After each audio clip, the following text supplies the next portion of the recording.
Hi guys, তো আগের ভিডিওতে তো তোমাদেরকে জানিয়েছিলাম বা দেখিয়েছিলাম যে আমার দিদির মালা বদল শুরু হয়ে গিয়েছিল, আর সেই সুযোগে আমি জামাইবাবুর নতুন জুতোটা চুরি করে নিয়েছিলাম। এরপরে তোমাদের সঙ্গে শেয়ার করব এরপরে কি কি হয়েছিল। যেহেতু জামাইবাবুরা ছিল ব্রাহ্মণ পরিবারে, তাই তাদের বিয়ে ছিল বাসি বিয়ে। তো সেদিন রাত্রেবেলায় বিয়ে হয়নি, মালা বদলের পরে আমরা বাসর জাগতে চলে যাই।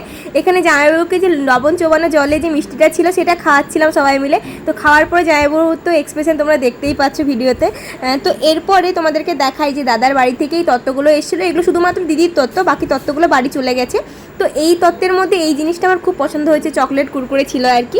ব্যাস, এরপরে পরের দিনে সকালের ভিডিও তোমাদের সঙ্গে শেয়ার করছি। তো পরের দিন সকালবেলা এদিকে জামাইবাবু অলরেডি করতে বসে গেছে, মানে যোগ্য করতে বসে গিয়েছিলো। এরপরে দিদিদের সিঁদুরদান ছিল, ওটা হয়ে যায়। সিঁদুরদান হওয়ার পরে আরও অনেকগুলো রিচুয়ালস ছিল, এগুলো আমাদের নেই। তো তোমাদের সঙ্গে শেয়ার করছি, তোমাদের কাদের কাদের আছে জানিও, আর এগুলোকে কী বলে সেটাও জানিও। এরপরে একটা রিচুয়ালস ছিল, এখানে দাদা মানে দিদির ভাই, সে হচ্ছে খই দিদি ছিল দিদি আর জামাইবাবুর হাতে, তো তারা সেটা পোড়াচ্ছিল। এর পরেরটা ছিল যে দিদি হচ্ছে পিতলের থালা এক পায়ে ঠেলছিল আর এক পায়ে যে পান পাতার ওপর পা রাখছিল। এরপরে আরও একটা রিচুয়ালস ছিল, ওই যে ওপরেই শিলনোড়া বাটা এটার ওপরে না পা দিয়েছিল। তো তোমরা যদি জানো এই রিচুয়ালসগুলো কী কী তো জানিও। টাটা।